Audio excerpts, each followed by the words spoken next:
അള്ളാഹ്ക്ക് ശരീരമുണ്ട് എന്ന് ഖുർആനിലുണ്ട് പോൽ, അവയവങ്ങളുണ്ട് എന്ന് ഖുർആനിലുണ്ട് പോൽ. ഞാൻ പറയട്ടെ, സൂറത്തുൽ ഫാത്തിഹ മുതൽക്ക് ഖുൽ അഊദു ബിറബ്ബിൻ നാസ് വരെ നിങ്ങളെ വീട്ടിലൊക്കെ മുസ്ഹഫില്ലേ? ഞാൻ സർവ്വ മുജാഹിദിനെയും വെല്ലുവിളിക്കുന്നു. അള്ളാഹിന്റെ ഖുർആനിൽ അള്ളാഹുവിന് ശരീരമുണ്ടെന്നോ അവയവങ്ങളുണ്ടെന്നോ പറയുന്ന ഒരായത്ത് കാണിച്ചു തരുമോ? പിന്നെ ഞങ്ങൾക്ക് ആദർശ സമ്മേളനം ഇല്ലട്ടോ. വളരെ പ്രധാനപ്പെട്ട ഒരു സംശയം എൻ്റെ മനസ്സിലുണ്ടായിരുന്നു. അസ്മാ സിഫാത്ത്, അള്ളാഹുവിൻ്റെ സിഫത്തുകളെ സംബന്ധിച്ച് പറയുന്ന സ്ഥലത്ത് ചില ഗ്രന്ഥങ്ങളിൽ ചിലപ്പോൾ അള്ളാഹുവിൻ്റെ സിഫത്തുകൾ പറയുമ്പോൾ യദ് അതുപോലെയുള്ള ചില വാചകങ്ങൾ പറഞ്ഞുകൊണ്ട് കമാ കാലത്ത് ആല എന്ന് പറയും. ഈ കമാ കാലത്ത് ആല എന്ന് പറയുമ്പോൾ പെട്ടെന്ന് നമുക്ക് തോന്നുന്നത് അങ്ങനെ അള്ള പറഞ്ഞതിന് വേണ്ടി എന്ന് നമുക്ക് അർത്ഥം തോന്നും. സാധാരണ അങ്ങനെ തെളിവ് പറയുന്ന സമയത്ത് കമാ കാലക്ക് അങ്ങനെയാണ് മറുപടി. അങ്ങനെ അള്ള പറഞ്ഞതിന് വേണ്ടി ഇത് ചെയ്യണം, അതുപോലെ അത് വേണം, അതുണ്ട്, ഇങ്ങനെയൊക്കെ. ഇങ്ങനെ ആകുമ്പോൾ ഈ ചില സ്ഥലങ്ങളിൽ ഇപ്പോൾ ഉദാഹരണം പറഞ്ഞാൽ പിന്നെ ഖലഖ്തു ബിയദയ്യ, അത് വിശ്വസിക്കൽ നമുക്ക് നിർബന്ധമാണ് എന്ന് പറഞ്ഞിട്ട് ശേഷം കമാ കാലത്താല അള്ള പറഞ്ഞതിന് വേണ്ടി എന്നർത്ഥം പറയുമ്പോൾ ആ യദയ്യ എന്ന് പറഞ്ഞതിനെ സംബന്ധിച്ച് പിന്നെയും സംശയം അവിടെ ബാക്കി വരും.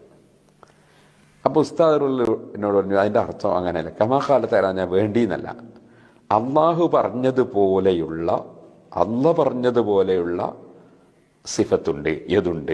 12 seconds later. ഉണ്ട്, അത്രേ ഉള്ളൂ. അങ്ങനെ തന്നെ മനസ്സിലാക്കണ്ടേ. അള്ളാഹു പറഞ്ഞതുപോലെ ഒരു ഇതുണ്ട്. അത് നമ്മളെ ഈ കൈ പോലെയാണോ? അല്ല. ഈ കേൾക്കുന്ന ആരുടെയെങ്കിലും കൈ പോലെയാണോ? അല്ല.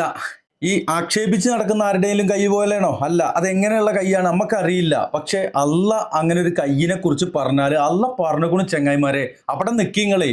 അത് നമുക്ക് ഊഹിക്കാൻ കഴിയാത്ത, നമുക്ക് മനസ്സിലാക്കാൻ കഴിയാത്ത എന്തോ ഒന്നാണ്. മുഖം എന്ന് പറയുമ്പോൾ അത് അള്ളാഹുവിൻ്റെ പ്രതാപത്തെയാണ് സൂചിപ്പിക്കുന്നത്. അതേ പ്രതാപത്തെയാണ് സൂചിപ്പിക്കുന്നത്. പ്രതാപത്തിന് എന്താണ് അറബിയിൽ വാക്കില്ലേ ഉണ്ട്. എന്നിട്ട് എൻ്റെ മുഖം എന്ന് കൊടുത്തത് ആ ഒരു അർത്ഥത്തിൽ നിൽക്കുക. അള്ളാഹിൻ്റെ മുഖം ഇതുപോലെയുള്ള മുഖമാണോ? അല്ല. ഈ കുറ്റം പറഞ്ഞു നടക്കുന്ന ആളുകളുടെ വൃത്തികെട്ട മുഖം പോലുള്ള മുഖമാണോ? അല്ല. അതെങ്ങനെയുള്ള മുഖം അറിയില്ല. അത് റബ്ബിൻ്റെ ഒരു പ്രയോഗമാണ്. അവിടെ നിൽക്കുക. അപ്പൊ അള്ളാഹ്ക്ക് മുഖമുണ്ടെന്ന് നമ്മൾ വിശ്വസിക്കണോ? നമ്മളുടെ അടുത്ത് അള്ള പറഞ്ഞുകൊണ്ടു, അള്ള പറഞ്ഞത് എന്താണോ അത് അവിടെ നിൽക്കുക. അതിൻ്റെ അപ്പുറത്തേക്ക് നമ്മൾ ചോദിച്ച് ചെല്ലണ്ട, നമ്മൾ കുഫറിലേക്ക് പോകേണ്ട. ഇനി അള്ളാഹു സമീഉൻ, അള്ളാഹു കേൾക്കുന്നു എന്ന് പറഞ്ഞാൽ നമ്മളെ ചെവിയും കൂടി കേൾക്കണ പോലെ കേൾക്കുന്നതാണോ? അള്ളാഹു ബസീറുൻ, അള്ളാഹു കാണുന്നു എന്ന് പറഞ്ഞാൽ നമ്മുടെ കണ്ണുകൊണ്ട് കാണുന്ന പോലുള്ള കാഴ്ചയാണോ? അള്ളാഹിൻ്റെ കാഴ്ചനെ കുറിച്ച് നമുക്ക് അറിയില്ല ചെങ്ങായിമാരെ. അള്ളാഹ്ക്ക് കണ്ണുണ്ട് നിങ്ങൾ വിശ്വസിക്കും വേണ്ട. അള്ള കാണുന്നുണ്ട്, എങ്ങനെ അറിയില്ല. അള്ളാഹ്ക്ക് കാഴ്ച ഉണ്ട് എന്നുള്ളതാണ്. അതെങ്ങനത്തെ കാഴ്ച അറിയില്ല. ഞാനീ പറഞ്ഞുകൊണ്ടിരിക്കുന്നതും ആദം നബിയുടെ മക്കൾ കളിച്ചുകൊണ്ടിരിക്കുന്നതും ഖിയാമത്ത് നാളില് അവസാനം ജനിക്കുന്ന കുട്ടിയുടെ കരച്ചിലും അള്ള കേട്ടുകൊണ്ടിരിക്കുകയാണ്, കണ്ടുകൊണ്ടിരിക്കുകയാണ്. ആ ഒരു അർത്ഥത്തിൽ അള്ളാഹ് നിങ്ങൾ മനസ്സിലാക്കിയും. പേരോടുസാൻ്റെ കഴിഞ്ഞിട്ടില്ല, കുറച്ചുകൂടി കാണിക്കാനുണ്ട്. അപ്പോൾ ഇവിടെ പറഞ്ഞ എന്താണ്, അള്ള പരിശുദ്ധ ഖുർആനിലൂടെയും അള്ളാഹുവിൻ്റെ ഹബീബ് മൊഴിമുത്തുകളായിട്ടും പറഞ്ഞു തന്ന എന്താണോ പഠിപ്പിച്ചു തന്നത് പറഞ്ഞു തന്ന അവിടെ നിൽക്കുക. അതിൻ്റെ അപ്പുറത്തേക്കും ഇപ്പുറത്തേക്കും പോകാതിരുന്നാൽ മതി, വ്യതിചലിക്കാതിരുന്നാൽ മതി. ഒരു മുജാഹിദിൻ്റെ അള്ളാഹ്ക്കും കയ്യും കാലും ഇല്ല. എല്ലാവരുടെയും അള്ളാഹ് പറഞ്ഞിട്ടുണ്ട് കയ്യിനെ കുറിച്ച്. കയ്യിനെ കുറിച്ച് പറഞ്ഞിട്ടുണ്ട്. കൈ എന്ന് പറഞ്ഞാൽ നമ്മൾ 5 വിരലും 10 വിരലും 28 വിരലും ഒന്നും കണക്കാക്കേണ്ടതേ. അത് നമുക്ക് അറിയില്ല. അതാണ്. അപ്പൊ അതിന്റെ മാന നമുക്ക് അറിഞ്ഞൂടാ. അള്ള പറഞ്ഞ പോലത്തെ ഉണ്ട് എന്ന് നമ്മൾ വിശ്വസിക്കുന്നു. അള്ള പറഞ്ഞതുപോലെയുള്ള ഏതുണ്ട് എന്ന് വിശ്വസിക്കുന്നു. ആ ഏതിന്റെ മാന നമുക്കറിയില്ല. അപ്പൊ അതാണല്ലോ ഇമാം നവവി റളിയല്ലാഹു അൻഹുവും ശർഹുൽ മുഹദ്ദബിലും ശർഹ് മുസ്ലിമിനും ഒക്കെ പറഞ്ഞത്. അതായത് അതിന്റെ ലാഹിർ മാന, അതിന്റെ ബാഹ്യാർത്ഥം ഉദ്ദേശമല്ല. വലഹു മഅനൻ യലീഖു ബിഹി, അള്ളാഹുവിനോട് അനുയോജ്യമായ ഏതോ ഒരു മാന അതിനുണ്ട്, അത് നമുക്കറിയില്ല. അതാണ് തഫ്വീദ് എന്ന് പറയുന്ന സലഫ് ആയ പണ്ഡിതന്മാരിൽ ബഹുഭൂരിപക്ഷവും പറഞ്ഞിട്ടുള്ള നയം, അല്ലെങ്കിൽ അവർ പഠിപ്പിച്ചിട്ടുള്ള ആശയം. ഇപ്പം എന്തേ നമുക്ക് മനസ്സിലാക്കാൻ കഴിയുന്നത് അതാണ് സലഫുകളായ ആ സലഫു സാലിഹ്യങ്ങളെ പിന്തുടരുന്നവരാണ് സലഫികൾ. അല്ലാണ്ട് അതിന് പ്രത്യേക ഒരു സംഘടനയൊന്നും വേണ്ട. സലഫു സാലിഹ്യങ്ങളെ പിന്തുടരുന്നവർ സലഫികളാണ്. അതിന് നമ്മളൊരു കൊടിയും ലെറ്റർ പേഡും സീലും അങ്ങനെയൊന്നും വേണ്ട. അങ്ങനെയൊക്കെ തെറ്റിദ്ധരിച്ച ആളുകൾക്ക് തെറ്റി, അത്രേ ഉള്ളൂ. ഇപ്പൊ ഇവിടെ പേരോട് ഉസ്താദ് പറഞ്ഞത് എന്താ? ഇതാണ് പേരോട് അബ്ദുറഹ്മാൻ സഖാഫി പറയുന്ന നല്ല കാര്യങ്ങൾ നമ്മൾ പുറത്ത് കാണിക്കാറുണ്ട്. അപ്പോൾ ആളുകൾ പറയും പേരോടിനെ വല്ലാണ്ട് പൊക്കണ്ടോന്ന്. ആ പൊക്കണ്ടോടത്ത് പൊക്കും. പിന്നെ എന്തെങ്കിലുമൊക്കെ പറഞ്ഞിട്ടുണ്ടെങ്കിൽ അവിടെ നമ്മളതും കാണിക്കും. കാര്യം എന്താ? നമ്മൾ ആരുടെയും കാലിൻ്റെ തല കൊണ്ട് വെച്ചിട്ടില്ല. സത്യം ആര് പറയുന്നോ അവരുടെ ഒപ്പം നിൽക്കും. ആര് പൊള്ളു പറയുന്നോ, കുഫ്റ് പറയുന്നോ, ഷിർക്ക് പ്രചരിപ്പിക്കുന്നോ അവർക്കെതിരെ നിൽക്കും. അത്രേ ഉള്ളൂ. അല്ലാണ്ട് ആരോടും സ്ഥായിയായിട്ട് ഒരു വിരോധമൊന്നും ആരോടും ഇല്ല. അങ്ങനെ ആരും തെറ്റിദ്ധരിക്കേണ്ടതില്ല.